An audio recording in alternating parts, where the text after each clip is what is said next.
Hello everyone, welcome back to channel.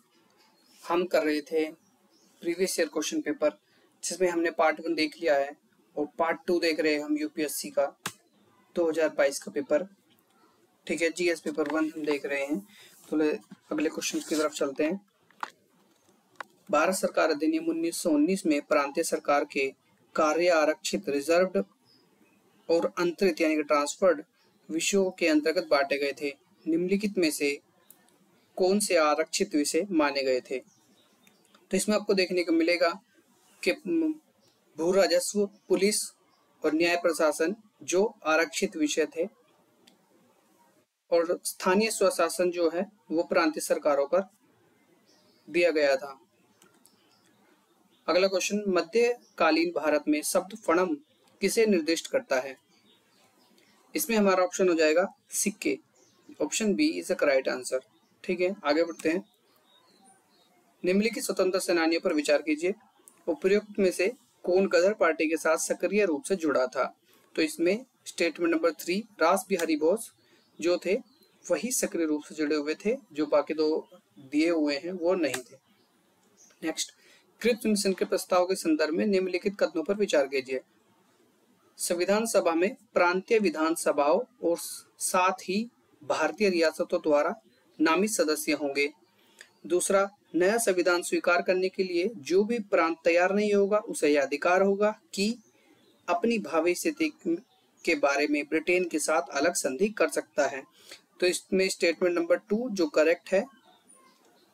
इसमें आपको देखने मिलेगा कि क्रिप्स मिशन से पहले जब कांग्रेस की 1937 के जो चुनाव हुए थे उसमें, और फिर 1939 चुनाव में कांग्रेस को बहुमत मिला था और मुस्लिम लीग पूरी तरह से हार चुकी थी, कहीं पर भी बहुमत नहीं मिल सका था उसको। तो 1939 में जब कांग्रेस ने इस्तीफा दे दिया था, उसके बाद से ही मुस्लिम लीग ने अपने प्रभाव को बढ़ाने के लिए काम किया और ब्रिटेन के साथ ये गुप्त संधि थी कि आप हमारा साथ दीजिए। तो वो वर्ल्ड वॉर 2 होने वाला था, इसके लिए वो उपनिवेश भारत से वर्ल्ड वॉर में भाग लेने के लिए समर्थन चाहते थे। उसके लिए कोई पॉलिटिकल पार्टी का समर्थन प्राप्त करने के लिए उनके हित में ये बिल लाया गया था, क्योंकि मोहम्मद अली जिन्ना कभी भी भारत के हिस्से नहीं बनना चाहते। तो इसके लिए ये जो सेकंड प्रोविजन जो दिया हुआ है, नया संविधान स्वीकार करने के लिए जो प्रांत तैयार नहीं होगा, अब जो प्रांत तैयार नहीं होगा इसके लिए उन्हें कोई प्रांत में अपनी बहुमत दिखानी पड़ेगी ना। तो इसीलिए जब उन्होंने अपना प्रभाव स्थापित करना शुरू किया तो एक पॉलिटिकल पार्टी के रूप में उन्होंने अपना समर्थन वर्ल्ड वॉर 2 के लिए दिया था। तो इसी के पुरस्कार के रूप में उन्हें ये प्रावधान दिया था। ठीक है, नेक्स्ट, भारतीय इतिहास के संदर्भ में निम्नलिखित मूल ग्रंथ पर विचार कीजिए। यहाँ पर उपयुक्त में से जैन ग्रंथ कौन से हैं ऐसा पूछा गया है। तो नैतिककरण एक बौद्ध ग्रंथ है और जो कि खंडुक निकाय में ये है, इसमें थेरगाथा से रिलेटेड ये ग्रंथ है। परशिष्ट वर्मन ये जैन ग्रंथ है, देखने को मिलेगा कि आपको ये जैन ग्रंथ है। और अवदान शतक भी बौद्ध ग्रंथ से रिलेटेड है। और त्रिष्टलाक्षण महापुराण ये भी जैन ग्रंथ से रिलेटेड है। तो इस तरह हमारा ऑप्शन हो जाएगा बी, 2 और 4 जो है जैन ग्रंथ से संबंधित है। नेक्स्ट, ये एक भारतीय इतिहास के संदर्भ में निम्नलिखित युग्मों पर विचार कीजिए। ऐतिहासिक व्यक्ति दिए हुए हैं और किस रूप में जाने गए, यानी किस पंथ से वो रिलेटेड है, ऐसा क्वेश्चन है। उपयुक्त में से कितने युग्म सही सुमिलित हैं? इसमें देखने को मिलेगा कि आपको कि आर्यदेव जो है, आर्यदेव जैन धर्म से संबंधित नहीं है। आर्यदेव बौद्ध विद्वान है एक। और दिगनाग जो है बौद्ध विद्वान है। और नाथ मुनि जो है वो वैष्णव विद्वान है। इस तरह से हमारा ऑप्शन नंबर सी करेक्ट हो जाएगा, यानी कि आर्यदेव बौद्ध नहीं है, आर्यदेव बौद्ध है जो यहाँ दिखाया हुआ जैन है। दिगनाग बौद्ध से है और नाथ मुनि भी वैष्णव विद्वान से हैं। तो ऑप्शन 2 युग्म केवल सही। भारतीय इतिहास के संदर्भ में निम्नलिखित कथनों पर विचार कीजिए। भारत पर पहला मंगोल आक्रमण जलालुद्दीन खिलजी के राज्यकाल में हुआ, पहला स्टेटमेंट। दूसरा, अलाउद्दीन खिलजी के राज्यकाल में एक मंगोल आक्रमण दिल्ली तक आ पहुंचा और उस शहर पर घेरा डाल दिया। मोहम्मद बिन तुगलक मंगोलों से अपने राज्य के कुछ उत्तरी पश्चिमी भाग अस्थायी रूप से हार गया था। तो इसमें केवल दूसरा स्टेटमेंट जो है वो सही है। पहला आक्रमण जलालुद्दीन खिलजी के समय पर नहीं, इल्तुतमिश के समय पर हुआ था। और अलाउद्दीन खिलजी के राज्यकाल में आपको देखने को मिला कि अलाउद्दीन खिलजी के काल में ही मंगोलों के सर्वाधिक आक्रमण हुए थे। सबसे ज्यादा आक्रमण अलाउद्दीन खिलजी के टाइम पीरियड में हुए हैं। और आक्रमण उनका मंगोलों की एक टुकड़ी दिल्ली तक आ पहुंची थी और दिल्ली को काफी तक घेरा डाल लिया था उन्होंने। बाद में फिर उनको दिल्ली में ही बसने दिया गया। मोहम्मद बिन तुगलक मंगोलों से अपने राज्य के कुछ उत्तरी पश्चिमी भाग अस्थायी रूप से हार गया था। ये स्टेटमेंट गलत है। मंगोलों का अब तक मोहम्मद बिन तुगलक के टाइम तक पतन हो चुका था, या बोल सकते हैं उनकी शक्ति काफी कम हो चुकी थी। अब आगे आपको तैमूरों का आक्रमण देखने को मिलेगा। मतलब तैमूर वंश का आ जाएगा ना, तैमूर लंग का प्रभाव ज्यादा देखने को मिलेगा। आपसी संघर्ष के कारण उनका पतन हो गया। यहाँ स्टेटमेंट केवल हमारा बी ही सही है।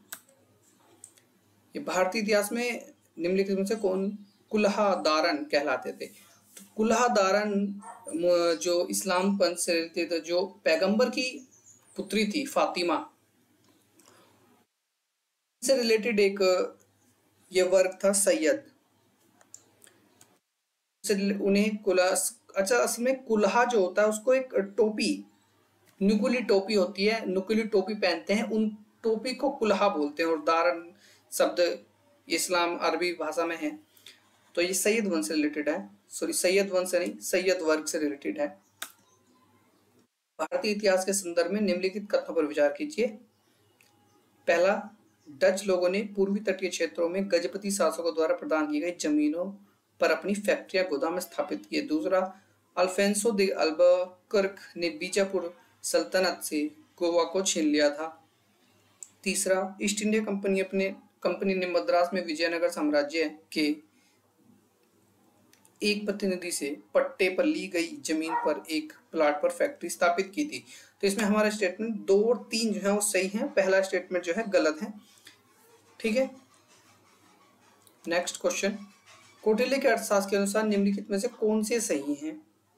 पहला, न्यायिक दंड के परिणाम स्वरूप कोई व्यक्ति दास हो सकता था।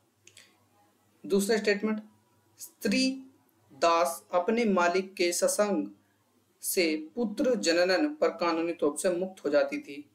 तीसरा, यदि स्त्री दास का मालिक उस स्त्री से पैदा हुए पुत्र का पिता हो तो उस पुत्र को मालिक का पुत्र होने का कानूनी हक मिलता था। तो यहाँ पर 2 और 3 जो स्टेटमेंट दिए हुए हैं वो करेक्ट है, यानी कि ऑप्शन नंबर 20 का करेक्ट हो जाएगा। तो कौटिल्य के अर्थशास्त्र में ये दिया हुआ है कि अगर कोई स्त्री दास के रूप में है, उसका पुत्र होता है उसके मालिक और उसके संबंधों से, तो उस पुत्र को कानूनी रूप से मालिक का पुत्र का हक मिलेगा। तो ये स्टेटमेंट से रिलेटेड था। नेक्स्ट, निम्नलिखित कथनों पर विचार कीजिए।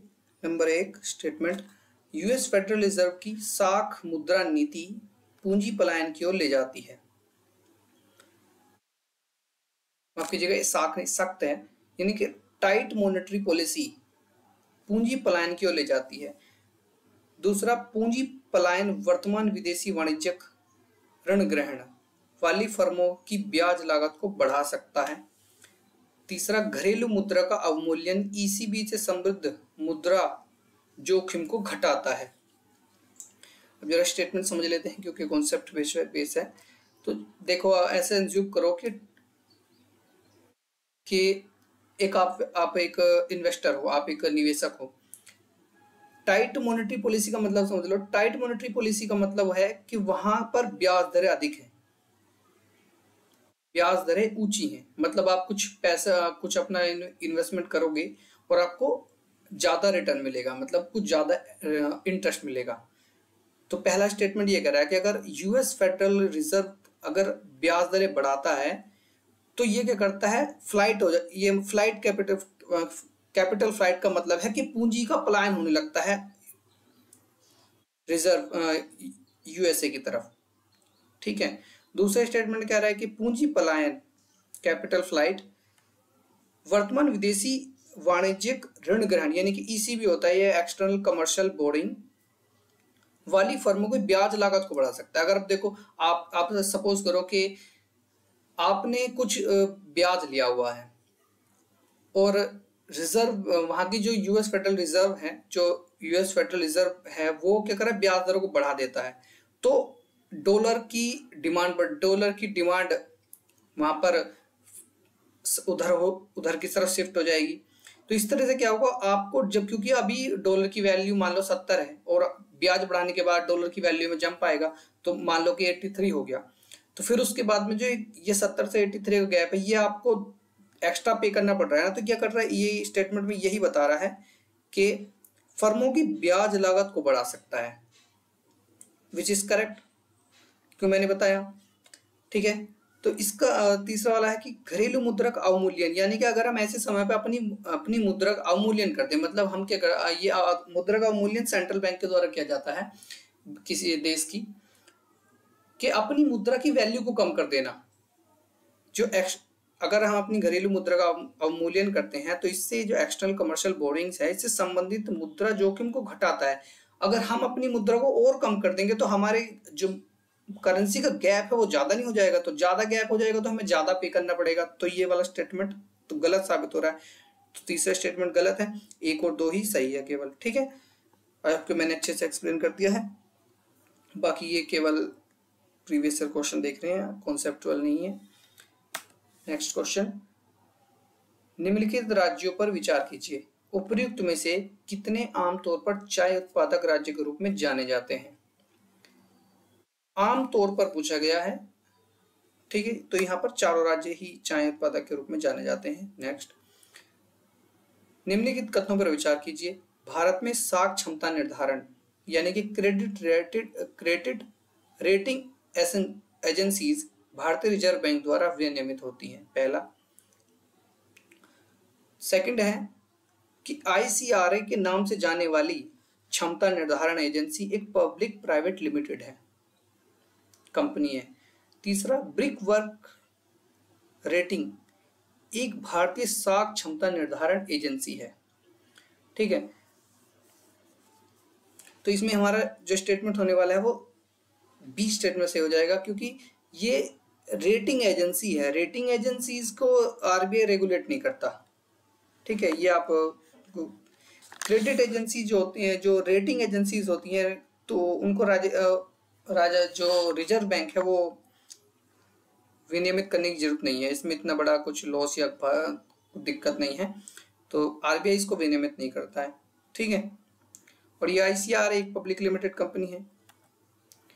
नेक्स्ट, बैंक बोर्ड ब्यूरो के संदर्भ में निम्नलिखित में से कथन सही है, कौन से कथन सही है। पहला, आरबीआई का गवर्नर बीबीबी का चेयरमैन होता है।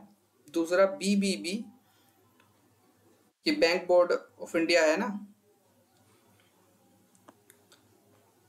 सार्वजनिक क्षेत्रक बैंकों के अध्यक्ष के चयन के लिए संस्तुति करता है, संस्तुति मतलब रिकमेंड।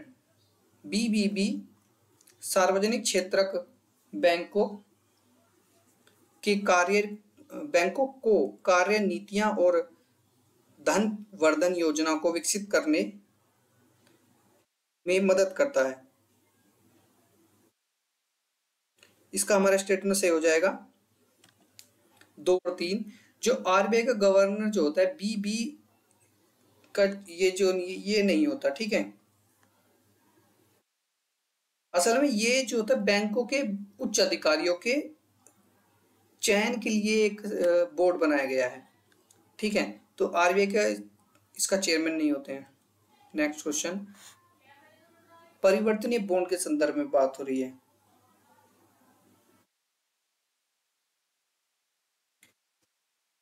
पहला ऑप्शन है, चूंकि बॉन्ड को इक्विटी में बदलने का विकल्प है, परिवर्तनीय बॉन्ड अपेक्षाकृत कम ब्याज दर का भुगतान करते हैं। इक्विटी के लिए बदलने का विकल्प बॉन्ड धारक को बढ़ती हुई उपभोक्ता कीमत से सहनलगता इंडेक्शन की मात्रा प्रदान करता है। देखो पहला स्टेटमेंट समझ लो, ये कह रहा है इक्विटी किसी कंपनी का एक हिस्सा होता है। प्रॉफिट में भी आप उसके साथ रहो, प्रॉफिट होगा तो आपका ही प्रॉफिट होगा, लॉस होगा तो आपका ही प्रॉफिट होगा, यदि आप किसी कंपनी के इक्विटी धारक हैं। ठीक है, तो ये कह रहा है ये होते कुछ इक्विटी में बॉन्ड होते हैं जो कि फिक्स्ड होते हैं या परिवर्तन होते हैं। ठीक है, इक्विटी होता है, फिर एक इक्विटी होता है और एक बॉन्ड होते हैं। बॉन्ड में क्या होता है कि आप उस पर कुछ अमाउंट लिखा हुआ होगा और एक टाइम पीरियड लिखा होगा, और वो टाइम पीरियड ओवर होने के बाद जब वो टाइम पीरियड खत्म हो जाएगा, आपको बॉन्ड पे लिखा हुई रकम जो है आपको मिल जाएगी। इक्विटी में क्या होता है, इक्विटी में ऐसा नहीं होता है। इक्विटी में ऐसा होता है कि कंपनी को प्रॉफिट हुआ तो वो क्या करेगी, उसका इक्विटी के परसेंटेज के अकॉर्डिंग, क्या आपके पास कंपनी का कितना इक्विटी है उसके अनुसार आपको लाभांश मिलेगा। ठीक है, और बॉन्ड एक टाइम पीरियड के लिए है, तो जो ऐसे बॉन्ड होते हैं कुछ कि आप उनको बॉन्ड से इक्विटी में कन्वर्ट करा सकते हैं। ठीक है, तो अगर सपोज कि अगर कोई कंपनी प्रॉफिट बहुत अच्छा गेन कर रही है और आपके पास उसका बॉन्ड है, उस बॉन्ड पे लिखा हुआ है कि मान लो 100 रुपये लिखा हुआ है, और आपको 10 साल बाद 100 रुपये मिलेंगे। आपने वो सब अगर 100 रुपये लिखे हुए तो आपको 100 रुपये पे आपने 100 रुपये नहीं दिए होंगे, वो कम पर दिए जाते हैं। तो 80 रुपये का आपने बॉन्ड खरीदा, आपको 10 साल बाद उस पर 100 रुपये मिलेंगे, यानी कि 10 साल में आपको 20 रुपये का प्रॉफिट होगा। और सपोज इक्विटी उसकी कंपनी यानी कि कंपनी की जो टर्नओवर है उसकी टोटल नेट है, उसी से इक्विटी मिलती है। उसमें अगर प्रॉफिट ज़्यादा है तो इक्विटी में ज़्यादा लाभ होगा। तो अगर आपको ऐसा लग रहा है कि आपको बॉन्ड से इक्विटी में कन्वर्ट कराना है, तो ऐसे में क्या होगा, आपको ब्याज दरें कम मिलेंगी। ठीक है, ये वाला स्टेटमेंट ये कह रहा है। और दूसरे वाला स्टेटमेंट जो ये कह रहा है कि इक्विटी के लिए बदलने का विकल्प बॉन्ड धारक को बढ़ती हुई उपभोक्ता कीमतों से इंडेक्शन की मात्रा प्रदान करता है। उसमें मैंने भी ये भी बता दिया है। ठीक है, तो इसका सी आंसर करेक्ट है। ये वाला देखते हैं कि यहाँ देखो भारत उपयुक्त में से किसका सदस्य है। तो यहाँ पर एशियाई अवसंरचना निर्देशक बैंक यानी कि Asian infrastructure bank, missile technology control rhythm यानी कि MTCR, और SCO यानी कि संघाई सहयोग संगठन। तो इसके हमारा तीनों स्टेटमेंट जो है करेक्ट हैं, तीनों का ही भारत सदस्य है। देखो निम्नलिखित कथनों पर विचार कीजिए। हाल के वर्षों में वियतनाम विश्व की सबसे तेजी से बढ़ती हुई अर्थव्यवस्थाओं में से एक रहा है। वियतनाम का नेतृत्व बहुदलीय राजनीतिक प्रणाली द्वारा होता है। वियतनाम का आर्थिक विकास विश्वव्यापी पूर्ति श्रृंखला के साथ इसके एकीकरण और निर्यात पर मुख्य ध्यान होने से जुड़ा है। लंबे समय से वियतनाम की निम्न श्रम लागतों और स्थिर विनिमय दरों से वैश्विक निर्माताओं को आकर्षित किया है। हिंद प्रशांत क्षेत्र का सर्वाधिक उत्पादक ई सेवा सेक्टर वियतनाम में है। उपयुक्त कथनों में से कौन से सही है? तो इसका हमारा आंसर हो जाएगा 1, 3 और 4 यानी कि सी ऑप्शन इसका करेक्ट हो जाएगा। अब देखो ये सेकंड वाला स्टेटमेंट कैसे गलत, सेकंड वाला स्टेटमेंट इसमें बहुदलीय राज्य व्यवस्था नहीं है, ये इट्स लाइक चाइनीज मॉडल पर है, ये बेस्ड कंट्री है। ठीक है, बाकी सब स्टेटमेंट्स अच्छे से एक्सप्लेन है ही यहाँ पर। नेक्स्ट, भारत में निम्नलिखित में कौन मुद्रास्फीति को नियंत्रित कर कीमत स्थिरता बनाए रखने के लिए उत्तरदायी? ये तो सबसे बहुत इजी क्वेश्चन है। इसमें भारतीय रिजर्व बैंक अपनी मॉनेटरी पॉलिसीज से इन्फ्लेशन को कम करता है। इन्फ्लेशन को मतलब स्थिर बनाए रखता है। ठीक है, next question, non fungible tokens पर क्वेश्चन है। नॉन फंजेबल टोकन्स के संदर्भ में निम्नलिखित कथनों पर विचार कीजिए। वे भौतिक परिसंपत्तियों यानी कि फिजिकल एसेट्स के अंकीय निरूपण यानी कि डिजिटल रिप्रेजेंटेशन को सुकर बनाता है, एनेबल करता है। मतलब ये क्या है, they enable the digital representation of physical assets, मतलब वे किसी फिजिकल एसेट्स का डिजिटलाइजेशन यानी कि डिजिटल में रिप्रेजेंट कर रहा है। यानी कि अगर आपके पास, ऐसा समझो कि आपके पास 2000 का नोट है, अगर उस 2000 के नोट को आप आपके हाथ में है और अगर आपके फोन में एक टोकन दे दिया जाए कि आप इसको टोकन को कहीं पर भी दोगे तो आपको 2000 रुपए की करेंसी मिल जाएगी, इट लाइक है, ये ऐसा है। वे अनन्य क्रिप्टोग्राफिक टोकन है जो किसी ब्लॉकचेन में विद्यमान है। तो ये भी मतलब बहुत ही ज्यादा इसीलिए हार्ड नहीं है कि कैसे नहीं कर सकते। तो ये जो एनएफटी जो नॉन फंजिबल टोकन है, ये ब्लॉकचेन से रिलेटेड है। बिटकॉइंस, आप कोई डिजिटली प्रोडक्ट बनाते हो, उसको सेल करते हो और फिर आपको बिटकॉइन में मिलता है, तो ये उससे रिलेटेड है, विद्वान ब्लॉकचेन में होता है ये भी, ठीक है। और ये तीसरा वाला स्टेटमेंट जो है, ये वाला स्टेटमेंट हमारा गलत है, ठीक है। इनका वस्तु व्यापार वाणिज्यिक लेन देन के माध्यम से इनका इस्तेमाल नहीं होता। ये ऑनलाइन ये कुछ वेबसाइट्स वगैरह हैं जो ब्लॉकचेन टेक्नोलॉजी पर बेस्ड हैं, वो ऑनलाइन ही उनके राइट्स खरीद लेती हैं, ठीक है। और जब बाकी डिटेल में जाएंगे आगे देखते हैं। घाट प्रवाह, ये जलाशय पूछ रहे हैं कि रिजर्वायर के राज्य दिए हुए हैं और इधर नाम दिए हुए उनके, जैसे घाट प्रवाह तेलंगाना में है, गांधी सागर मध्य प्रदेश, इंदिरा सागर आंध्र प्रदेश, मैथोन छत्तीसगढ़। पूछ रहा है उपयुक्त में से युग्म सही सुमेलित नहीं है, तो इसमें से 3 युग्म सही सम्मिलित नहीं है। जैसे पहले ही देख लो, घाट प्रभा तेलंगाना में नहीं, कर्नाटक में है। और ये गांधी सागर जो है ये मध्य प्रदेश में ही है, ये करेक्ट मैच्ड है। और इंदिरा सागर भी मध्य प्रदेश में ही है, जो यहाँ पर आंध्र प्रदेश दिया हुआ है, तो ये गलत हो जाता है। और तीसरा स्टेटमेंट जो चौथा वाला जो दिया हुआ मैथोन, ये झारखंड में है, जो छत्तीसगढ़ में नहीं है, ठीक है। तो इस तरह से हमारे 3 गलत हो जाएंगे और एक सही है, गांधी सागर वाला, मध्य प्रदेश। नेक्स्ट, भारत में निम्नलिखित में से कौन उन फैक्ट्रियों में जिनमें कामगार नियुक्त हैं औद्योगिक विवादों, समापनों, छटनी और कामबंदी के विषय में सूचना को संकलित करता है? तो ये काम जो करते हैं, है ना, compiles information of industrial is disputes. ये इतने ही सेंटेंस को पढ़ लोगे ना तो आप उसको आराम से लगा पाओगे, क्योंकि बाकी सारे स्टेटमेंट जो है वो अलग है।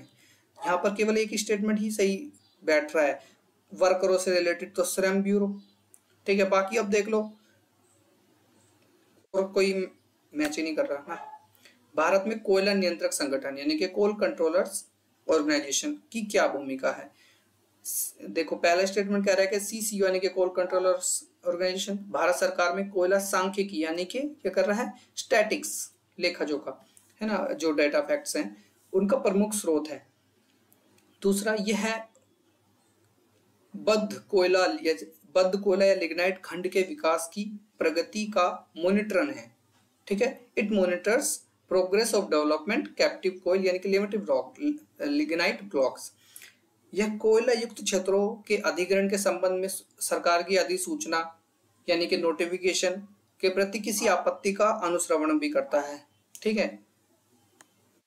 जो लास्ट स्टेटमेंट 4 है, ये सुनिश्चित करता है कि कोयला खनन कंपनियां विहित समय मतलब दिया गया समय में अंतिम उपभोक्ता को कोयला वितरण करे। तो हमारा वाला स्टेटमेंट यहाँ पर ए और यानी कि 1 2 3 यहाँ पर करेक्ट है, ए ऑप्शन इसमें करेक्ट है। चौथा स्टेटमेंट जो दिया हुआ है कि वो वितरण भी करे, तो ये वितरण वाला कोल कंट्रोल वाला नहीं है, ये भूमिका उसकी नहीं है, ठीक है। नेक्स्ट, यदि किसी विशिष्ट क्षेत्र को भारत के संविधान की 5वीं अनुसूची के अधीन लाया जाए तो निम्नलिखित में से कौन सा एक परिणाम को सर्वोत्तम रूप से प्रतिबिंबित करता है, ठीक है। पहला है, इससे जनजातीय लोगों की जमीनें गैर जातीय लोगों को हस्तांतरित करने पर रोक लगेगी, मतलब this would prevent the transfer of land of tribal people to non tribal people, ठीक है। सेकंड स्टेटमेंट कह रहा है कि इससे उस क्षेत्र में स्थानीय स्वशासन निकाय का सृजन होगा, तो क्रिएट लोकल बॉडी, जो लोकल सेल्फ गवर्निंग बॉडी है उसका वो क्रिएट की जाएगी। तीसरा है, इससे वह क्षेत्र संघराज्य क्षेत्र में बदल जाएगा। 5वीं सूची यानी 5वीं सूची अनुसूची की बात हो रही है, तो this would convert that area into a union territory.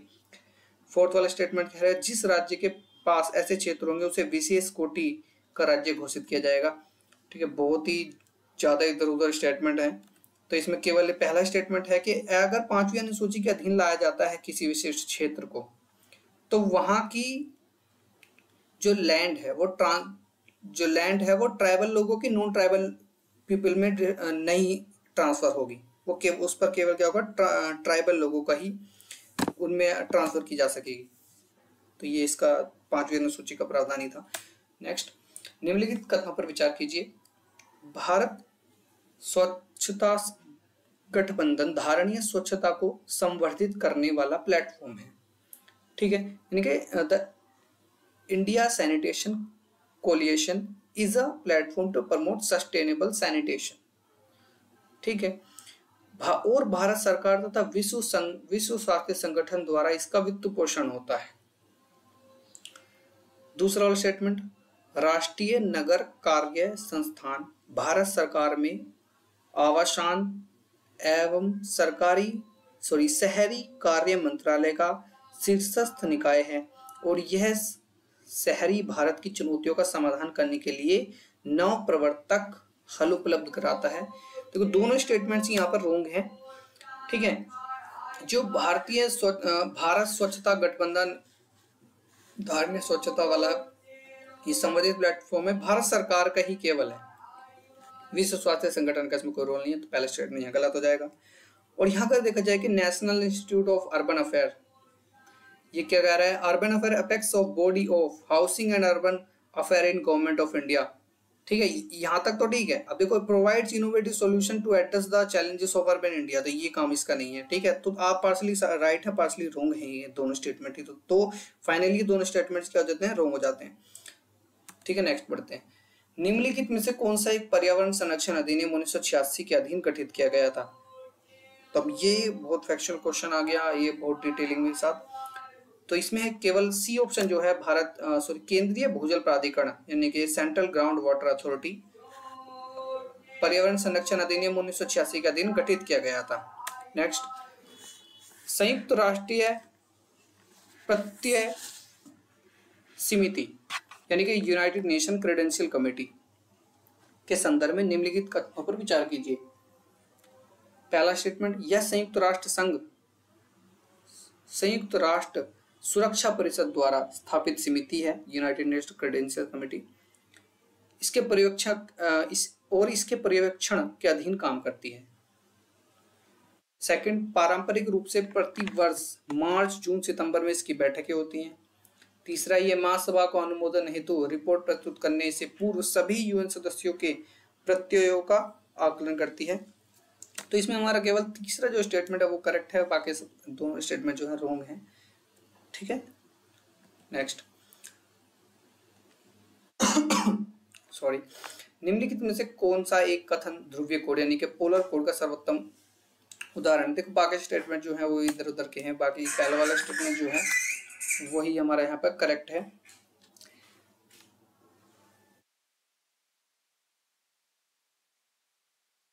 कि ध्रुवीय जल राशियों से परिचालन कर रहे जहाजों के लिए यह सुरक्षा का अंतरराष्ट्रीय कोड है एक। ठीक है, नेक्स्ट क्वेश्चन, संयुक्त राष्ट्र महासभा के संदर्भ में निम्नलिखित कथनों पर विचार कीजिए। संयुक्त राष्ट्र महासभा, तो ऑप्शन 1 है यूएन महासभा गैर सदस्यों को प्रेक्षक की स्थिति प्रदान कर सकता है। सेकंड स्टेटमेंट, भारत अंतर सरकारी संगठन यूएन महासभा में पर्यवेक्षक स्थिति पाने का प्रयत्न कर सकते हैं।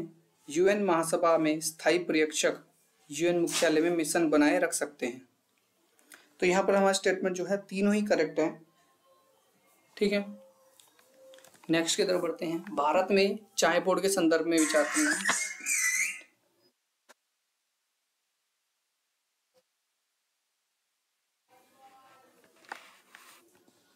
चाय बोर्ड के संदर्भ में निम्न कथनों पर विचार कीजिए। चाय बोर्ड संवैधानिक निकाय है। सेकंड, यह कृषि एवं कल्याण मंत्रालय से संलग्न नियामक निकाय है। तीसरा, चाय बोर्ड का प्रधान कार्यालय बेंगलुरु में स्थित है। यह इस बोर्ड के दुबई और मॉस्को में विदेशी कार्यालय हैं। तो यहाँ पर फोर्थ वाला स्टेटमेंट सही है कि चाय बोर्ड एक संवैधानिक यानी कि एक स्टैट्यूटरी बॉडी है और चाय बोर्ड के दुबई और मॉस्को में विदेशी कार्यालय भी हैं। ठीक है, एक कृषि किसान मंत्रालय के अंतर्गत नहीं है।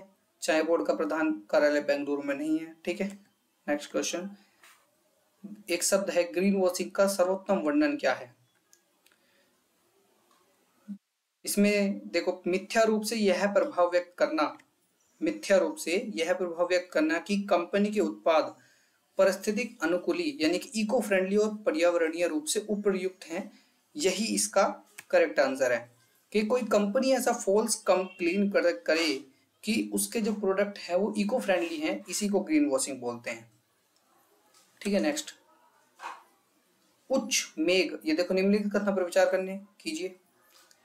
उच्च मेघ मुख्यतः सौर विकिरण को परिवर्तित कर भूपृष्ठ को ठंडा करते हैं। पहला स्टेटमेंट ये कह रहा है कि उच्च मेघ जो है वो सौर विकिरण को परावर्तित कर देते हैं, जो आता है उसको परावर्तित कर देते हैं, और भूपृष्ठ जो होता है यानी कि धरातल जो है उसको ठंडा करते हैं। दूसरा स्टेटमेंट भूपृष्ठ से उत्सर्जित होने वाले अवरक्त विकिरणों का निम्न मेघ में उच्च अवशोषण होता है और इससे तापन प्रभाव होता है। देखो दोनों स्टेटमेंट यहाँ पर रॉन्ग है, क्लेम पूरी तरह से गलत है। नेक्स्ट क्वेश्चन, निम्नलिखित कथनों पर विचार कीजिए। पहला स्टेटमेंट उत्तरी पश्चिमी केन्या में बीड़ी बीड़ी एक वृहद शरणार्थी बस्ती है।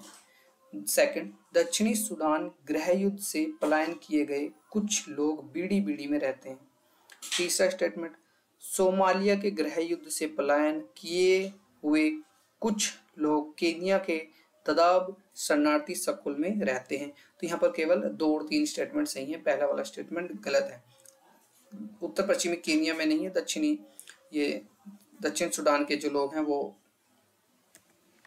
पलायन करके गए हैं उनको बोल रहे हैं। ठीक है, उपयुक्त में से तुर्की राज्यों के संगठन के सदस्य कौन है? तो इसमें हमारे एक तो अजरबैजान और उज्बेकिस्तान तुर्की राज्यों के संगठन के सदस्य हैं। नेक्स्ट, निम्नलिखित कथनों पर विचार कीजिए। पहला स्टेटमेंट, गुजरात में भारत का विशालतम सौर पार्क है। सेकंड, केरल में पूर्णतः सौर शक्तिकृत अंतरराष्ट्रीय हवाई अड्डा है।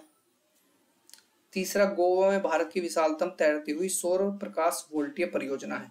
तो इसमें स्टेटमेंट नंबर जो 2 है, केवल Kerala has a fully solar powered international airport, ये करेक्ट आंसर है इसका। ठीक है, नेक्स्ट की तरफ बढ़ते हैं। समुद्री कानून पर संयुक्त राष्ट्र अभिसमय यानी कि यूनाइटेड नेशन कन्वेंशन के संदर्भ में निम्नलिखित कथनों पर विचार कीजिए। पहला स्टेटमेंट है कि किसी तटीय राज्य को अपने प्रादेशिक समुद्र की चौड़ाई को आधार रेखा से समापित 12 समुद्री मील से अनधिक सीमा तक अभिसमय के अनुरूप सुस्थापित करने का अधिकार है। सेकेंड स्टेटमेंट, सभी राज्य के चाहे वो तटीय हो या भूगर्भ भाग हो, जहाजों के प्रादेशिक समुद्र से होकर बिना रोक टोक यात्रा करने का अधिकार है। तीसरा, अनन्य आर्थिक क्षेत्र का विस्तार उस आधार रेखा से 200 समुद्र मील से अधिक नहीं होगा जहां से प्रादेशिक समुद्र की चौड़ाई मापी जाती है। देखो 3 कॉन्सेप्ट हैं जिसमें इसमें कहा गया है कि इसमें पहले वाला है टेरिटोरियल बाउंड्री, जो कि होती है 12 समुद्री मील तक। उसमें क्या होता है, उसमें पूरी तरह से अधिकार होता है कि वो वहां पर कुछ भी कर सकता है राज्य, ये एक देश। ठीक है, बेस लाइन से 12 नॉटिकल मील्स यानी कि समुद्री किलोमीटर नाप दिए जाते हैं। ठीक है, 12 नॉटिकल मील बोलते हैं इसको। उसमें कुछ भी कर सकता है, और जो उस देश के राज्य हैं वो प्रादेशिक समुद्री सीमा यानी कि उस क्षेत्र में बिना रोक टोक के आ जा सकते हैं, क्योंकि वो उसका इंटीग्रल पार्ट माना जाता है। ठीक है, जो तीसरा जो स्टेटमेंट कह रहा है कि उस आधार रेखा से 200 समुद्री मील से जो EEZ होता है यानी कि एक्सक्लूसिव इकोनॉमिक जोन, उससे 200 नॉटिकल माइल से ज्यादा नहीं होना चाहिए। ठीक है, जो कि टेरिटोरियल सी से मेजर्ड होगा। ठीक है, बेस लाइन से from the breadth of territorial C is measured. तो यहाँ पे हमारे स्टेटमेंट तीनों ही सही है, मैंने तीनों को बता दिया, तीनों ही सही कह रहे हैं स्टेटमेंट। नेक्स्ट, निम्नलिखित कथनों में कौन सा एक कभी कभी समाचारों में उल्लेखित सेंकाकू द्वीप विवाद में सर्वोत्तम रूप में प्रतिबिंबित करता है? तो इसमें स्टेटमेंट नंबर B, जो चीन और जापान के बीच पूर्वी चीन सागर में द्वीपों के विषय में समुद्री विवाद है, ये होता है, बहुत समय से ये चलता आ रहा है। ठीक है, नेक्स्ट ये स्टेटमेंट है कि निम्नलिखित क्वेश्चन है, निम्नलिखित युग्मों पर विचार कीजिए। देश दिया हुआ है और हाल ही में समाचारों में होने वाले महत्वपूर्ण कारण दिए हुए हैं। तो इसमें आपको देखने को मिलेगा कि ये करंट अफेयर से रिलेटेड क्वेश्चन है, जो उस समय की राजनीतिक गतिविधियां हो रही थी। ठीक है, चाड में चीन द्वारा स्थायी सैन्य बेस की स्थापना हुई। गिनी में सेना द्वारा संविधान और सरकार का निलंबन कर दिया गया। लेबनान गंभीर और लंबे समय से आर्थिक मंदी का शिकार है। ट्यूनीशिया द्वारा राष्ट्रपति का निलंबन। इसमें से पूछ रहे कितने सही हैं, तो इसमें से 3 सही हैं। जो लास्ट वाला है ट्यूनीशिया द्वारा राष्ट्रपति द्वारा संसद का निलंबन, ये वाला स्टेटमेंट यहाँ पर रॉन्ग है। ठीक है, देखो ये क्वेश्चंस को हो सकता है किसी भी तरफ हो सकता है कि 4 देश की सीमा किस किस देश से लगती है, गिनी की किस किस देश से लगती है, लेबनान की सीमा किस किस देश से लगती है, ट्यूनीशिया की सीमा किस किस देश से लगती है, ऐसा भी क्वेश्चन बन सकता था। तो सराउंडिंग्स के क्वेश्चन भी बनते हैं। आप एक क्वेश्चन आगे मिलेगा भी आपको। देखो ये क्वेश्चन दिया हुआ है कि उल्लेखित क्षेत्र है, देश है, निम्नलिखित युग्मों पर विचार कीजिए। तुर्की अंतोलिया से है, अम्हारा इथोपिया से है, काबो डेलगाडो स्पेन से है, कातालोनिया इंग्लिश में देखो कैटालोनिया इटली से है। तो ये इसमें पूछ रहा है सही सुमिलित कौन है, तो इसमें यहाँ पर क्वेश्चन में हमारे केवल 2 युग्म सही हैं। ठीक है, जो अनातोलिया तुर्की से रिलेटेड है और अम्हारा इथोपिया से है। जो काबो डेलगाडो है ये मोजाम्बिक से रिलेटेड है। मोजाम्बिक अफ्रीका का एक देश है। ठीक है, तटीय देश, तटीय कंट्री है एक, यानी कि समुद्र से सीमा है इसकी। और जो कैटालोनिया है स्पेन का है, इटली का नहीं है। ठीक है, नेक्स्ट वन्यजीव संरक्षण के बारे में भारतीय विधियों के संदर्भ में निम्नलिखित कथन पर विचार कीजिए। इसमें पहला स्टेटमेंट कह रहा है कि वन्यजीव एकमात्र सरकार की संपत्ति है। सेकंड स्टेटमेंट कह रहा है कि जब किसी वन्यजीव को संरक्षित घोषित किया जाता है तो यह जीव चाहे संरक्षित क्षेत्र में हो या उससे बाहर समान संरक्षण का हकदार है।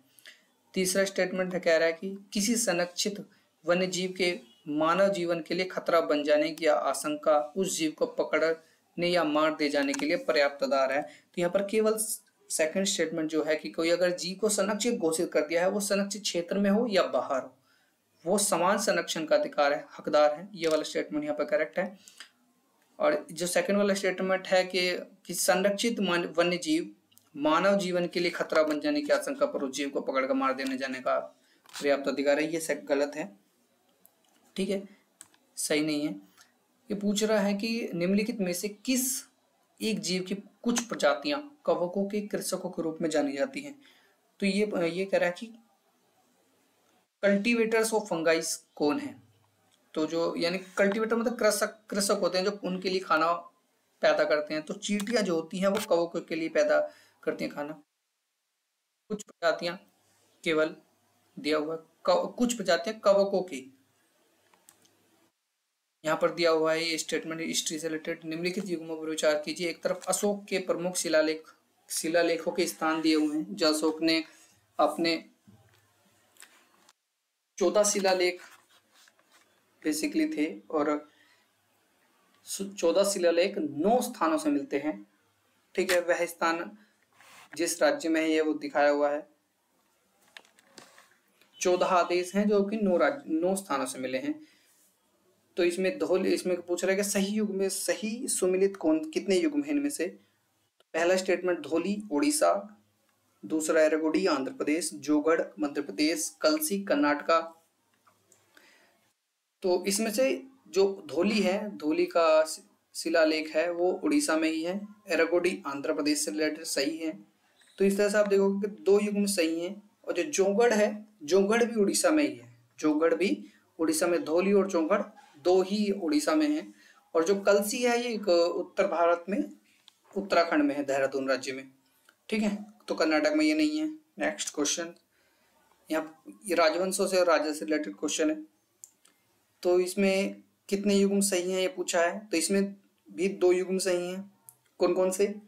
एक तो नानुक जो कि चंदेल वंश से रिलेटेड है, राइट है।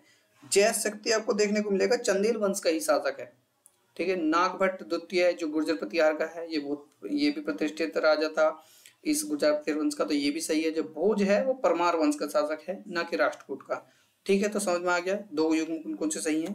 आगे बढ़ते हैं। दक्षिण भारत में संगम साहित्य के बारे में निम्नलिखित कथनों में से कौन सा सही है, पूछ रहा है कि पहला एक ऑप्शन जो कह रहा है संगम कविताओं में भौतिक संस्कृतियों का कोई संदर्भ नहीं है। सेकंड जो है वर्ण का सामाजिक वर्गीकरण संगम कवियों को ज्ञात था। सी संगम कविताओं में समर शौर्य का कोई संदर्भ नहीं है। संगम साहित्य में जादुई ताकतों को असंगत बताया गया है। तो इसमें सेकंड वाला जो है वर्ण का सामाजिक वर्गीकरण संगम कवियों को ज्ञात था, ये वाला स्टेटमेंट सही है।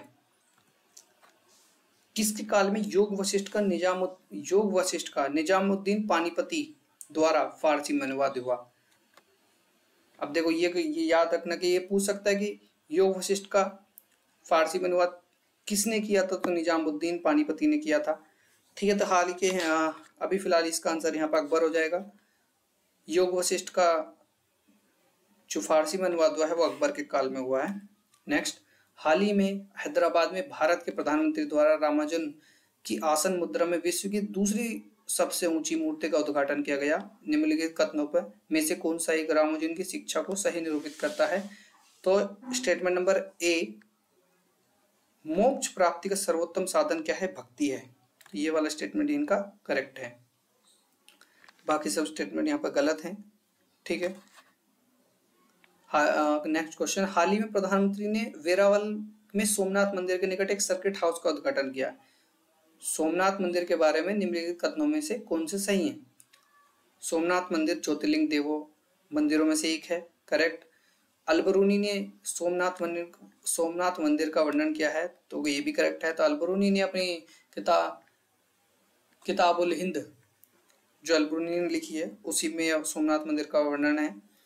तीसरा, सोमनाथ मंदिर की प्राण प्रतिष्ठा, आज के मंदिर की स्थापना राष्ट्रपति राधाकृष्ण द्वारा की गई। तो ये स्टेटमेंट तीसरा वाला गलत है, एक और दो सही है यहाँ पर। ठीक है। नेक्स्ट, निम्नलिखित कथनों में से कौन सा एक मानव शरीर में बी कोशिका यानी कि बी सेल और टी सेल सर्वोत्तम वर्णन है, तो ये शरीर में रोगजनों से यानी कि प्रोटेक्ट करती है हमें डिजीज से। ठीक है। नेक्स्ट क्वेश्चन है परासु यानी कि नैनो पार्टिकल्स मानव निर्मित होने की वजह प्रकृति में अस्तित्व ही नहीं है। मतलब नैनो पार्टिकल जो हैं वो मानव निर्मित ही हैं, प्रकृति नेचर में है ही नहीं, इनका अस्तित्व नहीं है, एग्जिस्ट नहीं करते नेचर में। पहला स्टेटमेंट ये कह रहा है। कुछ दूसरा कह रहा है कि कुछ धात्विक ऑक्साइडों के नैनो पार्टिकल्स कॉस्मेटिक्स के निर्माण में काम आते हैं। सेकंड, तीसरा, कुछ वाणिज्यिक उत्पादों के नैनो पार्टिकल्स जो पर्यावरण में आ जाते हैं मनुष्य के लिए असुरक्षित हैं। तो यहाँ पर पहला स्टेटमेंट गलत है, क्योंकि अब यहाँ पर दिया हुआ है कि पर्यावरण में होते हैं ये भी, यानी कि नैनो पार्टिकल जो है मानव निर्मित होने के सिवाय प्रकृति में भी विद्यमान है। ठीक है। और कुछ धातु के ऑक्साइड जो है कॉस्मेटिक्स में यूज होते हैं। और तीसरे वाला कह रहा है कि वाणिज्यिक उत्पादों के जो नैनो पार्टिकल्स हैं पर्यावरण में आ जाते हैं वो मनुष्य के लिए हानिकारक हैं, तो ये भी सही है। ठीक है। डीएनए बारकोडिंग से रिलेटेड किसका उपसाधन हो सकता है डीएनए बारकोडिंग, तो स्टेटमेंट नंबर एक, किसी पादप या प्राणी की आयु का आकलन करने के लिए डीएनए बारकोडिंग की जरूरत नहीं है, तो ये वाला स्टेटमेंट गलत, बाकी जो दो हैं वो सही है। समान दिखने वाले प्रजातियों के बीच भिन्नता जानने के लिए वो डीएनए से पता चल जाएगी, और जो प्रोसेस्ड फूड है उसमें आइडेंटिफाई करने के लिए अनडिजायरेबल एनिमल्स, ठीक है, उसके लिए डीएनए बारकोडिंग यूज किया जाता है। नेक्स्ट क्वेश्चन, वातावरण में उपयुक्त में से किनकी अधिकता अम्ल वर्षा होती है, किनकी अधिकता से अम्ल वर्षा होती है, तो यहाँ पर हमारा जो नाइट्रोजन ऑक्साइड है और सल्फर डाइऑक्साइड है इनकी अधिकता से यहाँ पर अम्ल वर्षा होती है, ये अम्ल वर्षा के लिए जिम्मेदार कारक होते हैं। ठीक है। तो ये था हमारा 2022 का पीटी पेपर का पार्ट 2। इसी के साथ ये प्रीवियस ईयर क्वेश्चन पेपर में 2022 का पेपर जीएस उनका खत्म हो गया है। तो मैं जल्दी मिलता हूँ आपके साथ। अब हम कवर करेंगे 2023 का पीटी पेपर, फिर उसके साथ हम कंटिन्यूसली पीछे की तरफ जितने बैक प्रीवियस ईयर के हैं 2021 के, फिर 20 का, फिर 18, इस तरह से हम पीछे कवर करेंगे कुछ ईयर के क्वेश्चन पेपर्स। तो सब्सक्राइब कर लीजिए मेरे चैनल को और जल्दी मिलता हूँ नेक्स्ट वीडियो में। अगर आपको पसंद आई है वीडियो तो आप इसको लाइक कर सकते हैं और जुड़ सकते हैं हमसे सब्सक्राइब करके चैनल को। Thank you for watching guys. See you in the next lecture.